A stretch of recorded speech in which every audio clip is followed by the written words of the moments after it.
Hi guys, welcome to my YouTube channel. I'm going to be talking about all things personal branding, personal development, health and beauty. Today I already had a very awesome chat with an amazing woman and I'm going to link it up so that you guys can have a look and see what I got up to.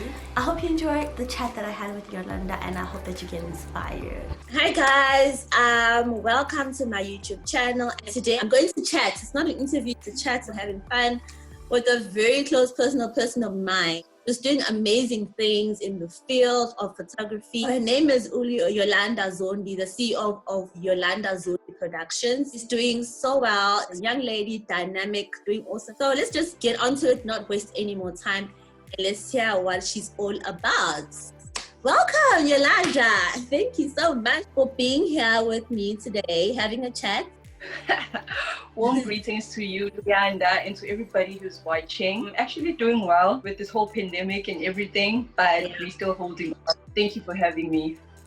Thank you so much. I just thought, there's so many young women out there that want to do amazingly, that want to go into different fields, but they're not really aware and about the certain options that they have. So you're one dynamic young lady that has branched out of the 9 to 5. I just would like to get into your brain a little bit. I understand your thought processes and how you become so successful in the field that you're in. So just briefly, just tell us, who is Yolanda Zondi? Just give us a view of who this young lady is. There's so much, but I'll try and summarize everything. I'll just start with a brief background. Basically, Yolanda Zondi is a young black female. She was born and raised in Umlazi Township, which is the outskirts of Durban. And she is a creative person. She's a passionate person.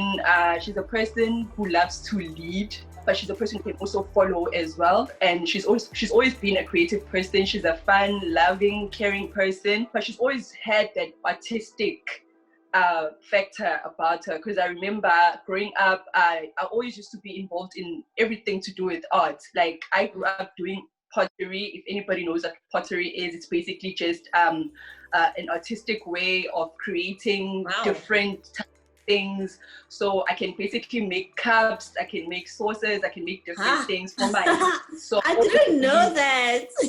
I know a lot of people don't know that about me, but everything to do with arts I love. And growing up, I've always also been passionate about fashion as well. So I always thought I was going to study fashion, but for some strange reason I ended up doing visual arts, which now I'm into photography, I'm into videography and graphic design as well. So Yolanda, right now, her company is a production company that deals with photography, videography and graphic design, but that is not the end goal. Obviously, there's something much bigger than that you hope to achieve.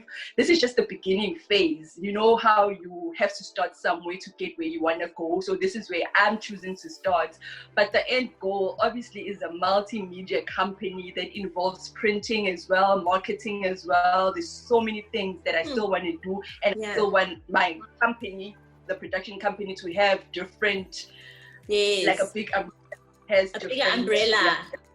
Yes. So in a nutshell, that's who Yolanda is. Wow, that is so amazing, Yolanda. Like, there's some parts of you that I didn't even know about you. Like, I know now. Like, okay, you're like artistic women who dabbles in different of arts. It's so much fun, this art industry. So I'd just like to know, like, what motto do you live by and what are your passions? I'm passionate about art, obviously. I'm also passionate about women, like women upliftment, uplifting each other as women. I'm also passionate about charity work. That's who I am. I just love giving, especially to those people who are like less fortunate than I am.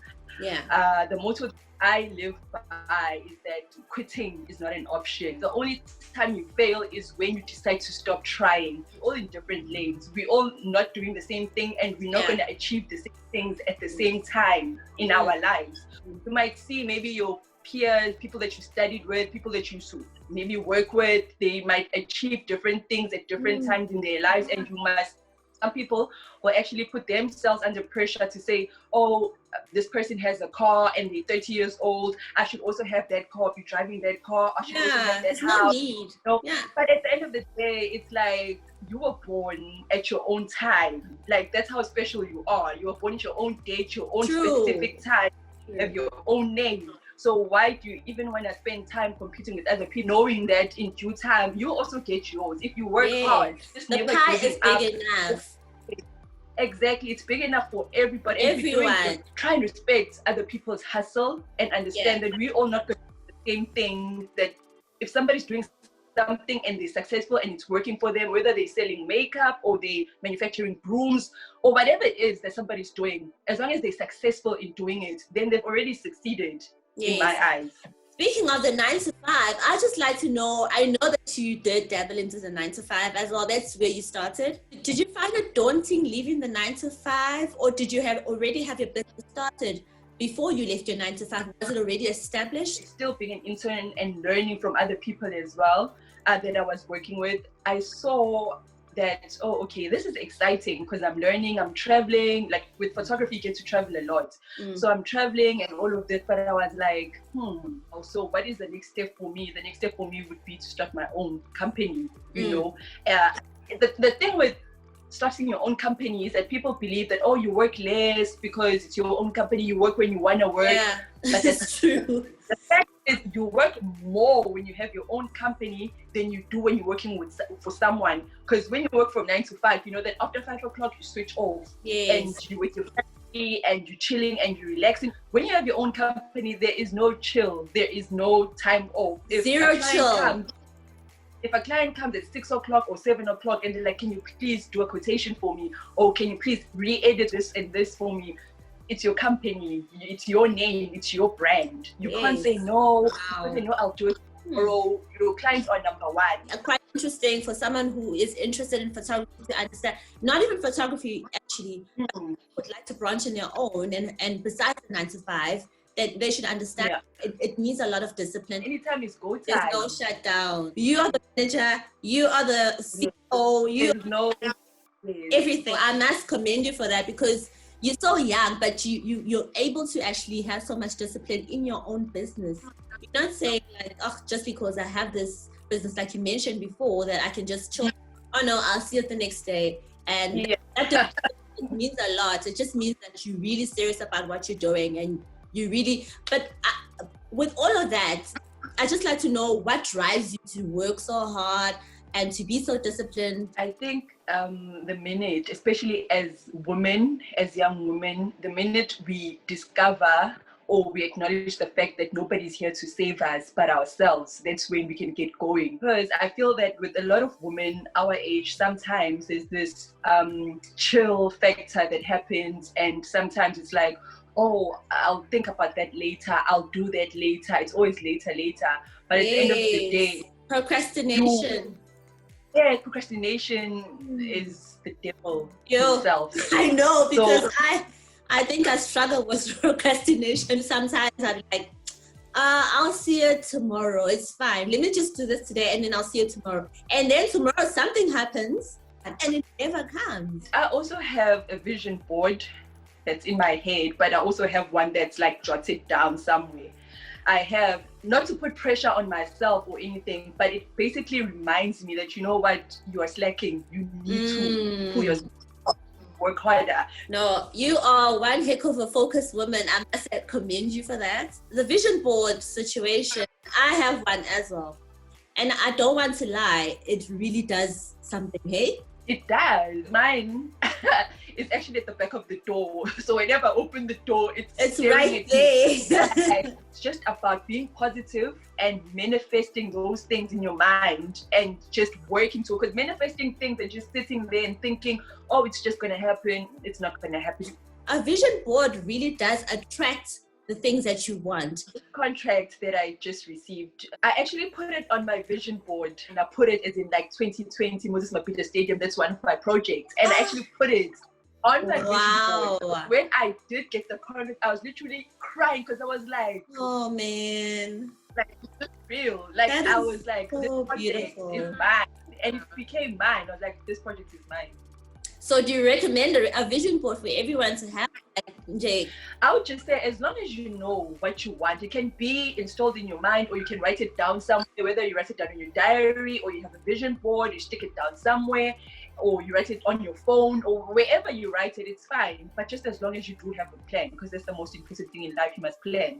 Yes, absolutely. So Yolanda, you've got this company now, you're a CEO, and you've got this vision board that you're always working towards, and you're busy smashing those goals on your vision board. Like you mentioned the Mabida one, which is a huge, big deal. It's like kudos for that one, girl. And then I just wanted to know, like, knowing all the things that you know now, what would you tell younger Yolanda? Guys, I've always been so hard on myself. I don't know why. To the point where people around me will be the ones who say, chill, calm down, take it easy, you're doing well, everything's going to work out, you're on the right path. I'll tell her, Guti, she must have a little bit of fun, but responsible fun. She must take it easy, she must continue working hard, she must hustle, but she must also have a bit of fun, she must make friends, she must love, because life is beautiful. Life is really beautiful. I think a lot of women are so hard on themselves. They feel like they need to prove themselves a lot more because... I was about to say that we always feel like we've got a point to prove, and in actual fact, we do have a point to prove compared to our male counterparts. Even today, I get to places where then to do, and they'll ask me, oh, who are you working with? Which company are you working with? And I'll be like, no, myself, I'm here with Yolanda's on photography. They're like, you know, yeah, you showing them, girl, that you can have your own company and still be a woman and not be representing any male companies. Like now to ask some fun fact questions about Yolanda. Okay, so like, what's your favorite movie? What series? What are you binging on currently? For fun, I don't know if it's actually fun, but I love dating and I love as well. Well, for me, that is actually stress relieving in some way, because it's like you start this thing with nothing, just ingredients, and then when you see the final product, it's like a work of art. It's like, oh, I've just created this. For series, right now I'm actually binging on Homeland, and I'm actually enjoying it. I'm also watching The Godfather of Harlem. I don't know if you know it. No. But it's actually so interesting. And when it comes to books, right now I'm actually in between two books. There's a book that I received recently that I wanted for the longest time, and it was gifted me on my birthday, which was last week. Yes. And it's very special to me, and this is the book. Oh, Becoming to Become.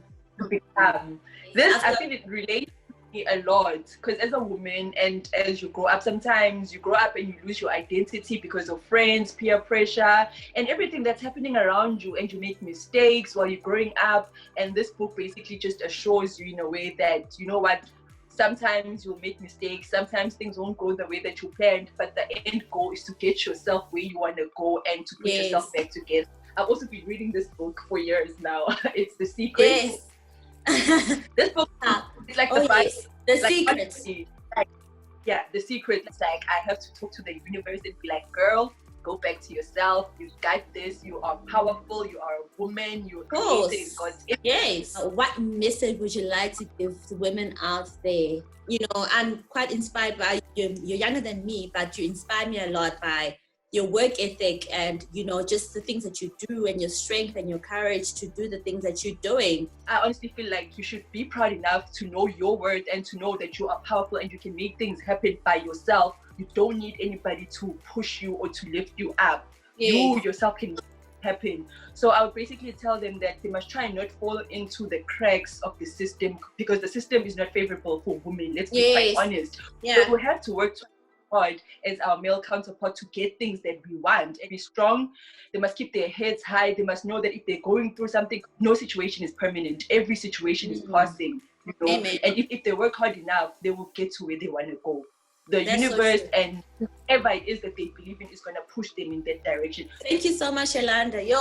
So now let's say somebody's very interested in, you know, just following you and your path. A lot of us are doing the things that we're doing because we saw somebody doing it and we were inspired. Somebody who looks exactly like you, a brown skin, It might not necessarily be in photography, it might be in another field, but I just love her page. I'd love to actually follow this woman and see the things that she's doing, and maybe I can also get my piece of pie in my area. So like, I just like to know, like, where can people follow you? Where can people find you? Where can they see your work? Maybe somebody who is interested in photography, where can they find you and touch base with you? I've got an IG page, which is Yolanda Productions. You can follow me there, and you can also go to Facebook as well, which is also Yolanda Photography. Thank you so much. I know that you're a busy woman. You've been interviewed by one of the biggest radio stations in SA as well. And like, I really appreciate having a chat with you today. Thank you very much for having me. Thank you. Thank you. Enjoy the rest of your day. Ciao. Bye. Bye. Oh, thank you so much. I feel so inspired. I don't know about you guys, but I really feel so inspired having had a chat with Yolanda, and I've learned so much from her. Just the work ethic that she has and the drive that she has. It's enough to actually rub off somebody else, and I hope it has rubbed off on you somehow. Guys, if you'd like to hear any more, because my YouTube video is going to be all about self-development, personal branding, and just inspirational information, as well as just health and beauty. So please do not forget to hit that subscribe button and like, comment, suggest. And with that said, goodbye, guys.